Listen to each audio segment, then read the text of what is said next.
Hey audio friends, welcome back to the channel. MrAyrit here. Got a pretty fancy IEM for you today that I'm reviewing, and that is the 64 audio u12t. So I did an unboxing for that. I'll show you that here, and then we'll jump right back into impressions and sound. So we've got the 64 audio u12t. I don't know much about IEMs. I honestly don't follow the market all that much for IEMs. I don't know if this is their flagship model. I think they have like a U18 or 16 or maybe. I don't know. I don't know if it's supposed to be better or just different or what exactly. So I'm just really curious about this. Ooh, that's kind of cool.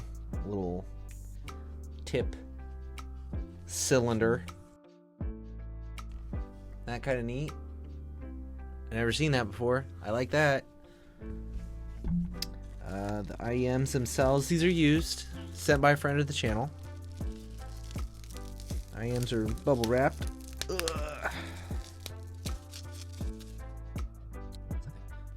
I mean, impressions,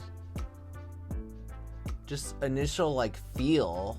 I mean, and this is where I think my skepticism comes in, is like it doesn't feel like a $2,000 thing, but I mean, of course, it's all about how it sounds. So set that aside. Let's see. Okay. So I see, what I'm seeing here is you got this little thing sticking out of this, and then this is like a tray of things. What this thing is, I do not know. But obviously it's something to probably like tune it or something along those lines. Okay, so that's kind of cool. Love being able to tune things.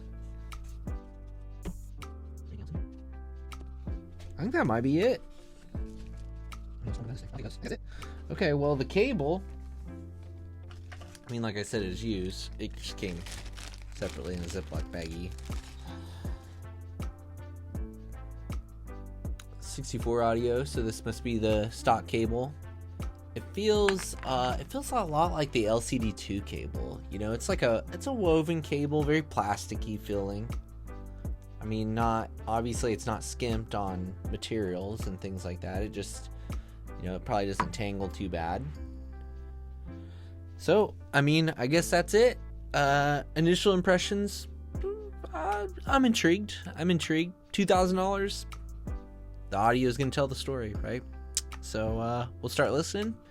I'll be back with a review in a little bit. Okay, so the coolest thing I think I found out about these after playing around with them and listening to them, I mean, they do sound really good, okay? There's no question in that, all right? I still have the question of $2,000 in the back of my head and whether that is an appropriate amount for these. I'm not sure. Again, not being a huge IEM person, it's difficult, I think, for me to make that call. But let me show you the cool thing about it, and then we'll talk more about sound. Okay, so when we as I showed you in the unboxing, right, here's the IEMs, and they have these little chambers on them. So this piece right here comes out just like that. There's like a little groove in it, so you can grab it really easily, and so you can just swap these out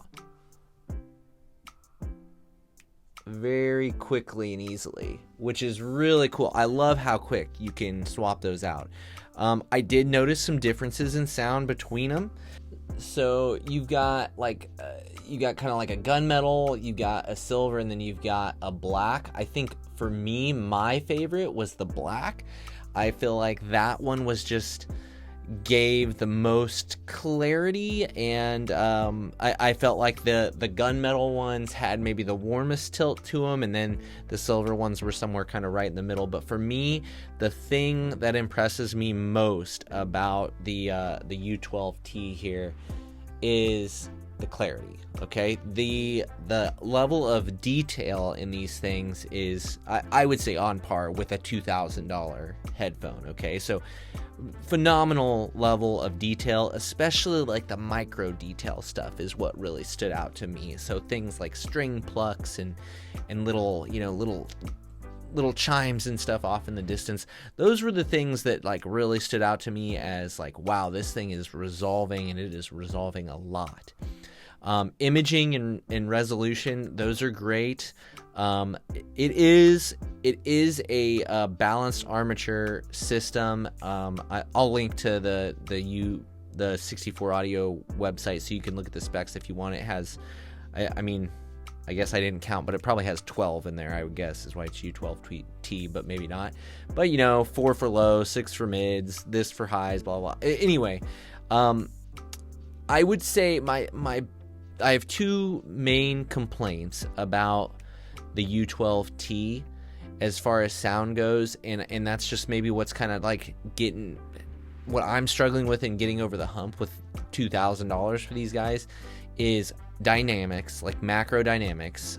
So they don't, I mean, it's not that the bass isn't present. I mean, it certainly is, and it's clean, but it just doesn't have like the impact and the scale, of a nice full-size set of headphones. Like, you just don't get that same kind of slam, and when you're listening to it, you don't get the same just feeling of just space and size and scope. Now, that doesn't mean they sound bad. Like I said, if you're doing like more of a quiet listen and you're just wanting to sit and pick out details, these guys do a great job of that, I think. So I really enjoyed listening to them. I tried them on several different things. I landed on the A90D actually as my favorite thing to use with these, and I thought that provided just a nice, clean, smooth presentation. I did try them. I tried them with the Hi-Fi Man EF400. I have that right now. I tried them on my Liquid Platinum and coming from a Modi Multibit, and then I tried them on the X-Can too.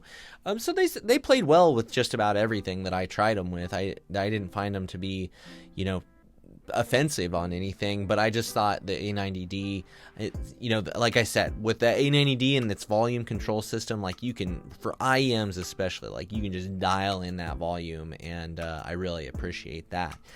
I ended up I tried one set of the 64 audio tips that came with these, but I didn't want to dirty up a whole bunch of them, so I actually ended up, the tips that I used were these foam tips.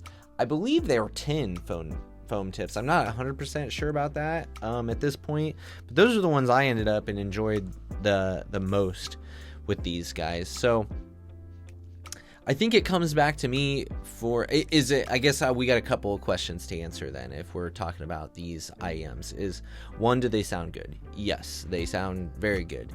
The level of detail, again, is phenomenal. I think that's right in line with the pricing.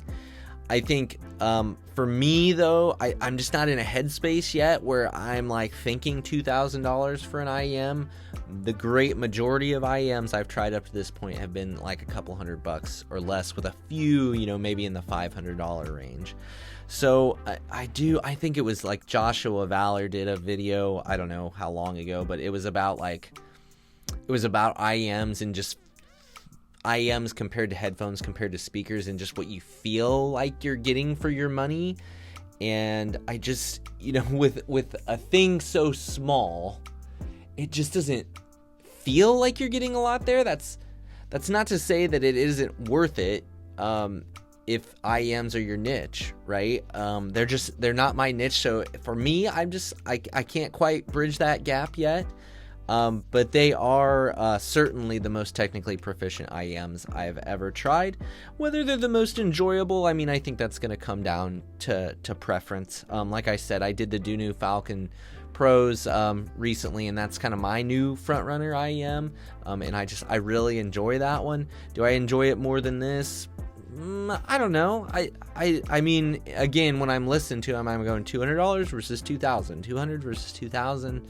I struggle to, I'm not there yet for IEMs, I guess, is where I'm at with this.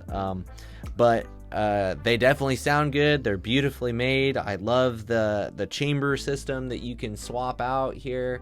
I'm leaving impressed with the u12t. So I think if you're looking for an IEM, if you got $2,000 that you're willing to spend, if you aren't opposed to maybe just a slight dryness that I kind of feel like balanced armatures have to them. I mean, the timbre on these is pretty good, but there maybe is just a slight dryness there. I especially noticed that more with the silver chambers in it.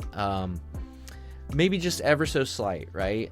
And that might just be one of the concessions you have to make to get an IEM that's this detailed. But I mean, it is good. It is good. Very technically proficient, and just that micro detail stuff, just really, really excellent on these guys. So I don't know. I don't know where. I don't know that I'm the best person to judge whether these are the $2,000 IEM you should buy, but they're definitely good, and they definitely are built well. And I think I'm leaving them with a positive impression. I hope to get to try some more 64 audio stuff in the future. So I think that's all I got for you. I don't know. What's your impression? How do you feel about IEMs that are like $2,000? Do you have IEMs? Like, do you see them as good as $2,000 headphones? If you've had a chance to try some of each, I'd be interested to hear kind of those comments from people out there. And if not the u12t, for somebody else that's looking to spend the same ballpark as these, what else would you recommend for them to look at? That would be helpful things too to put down below.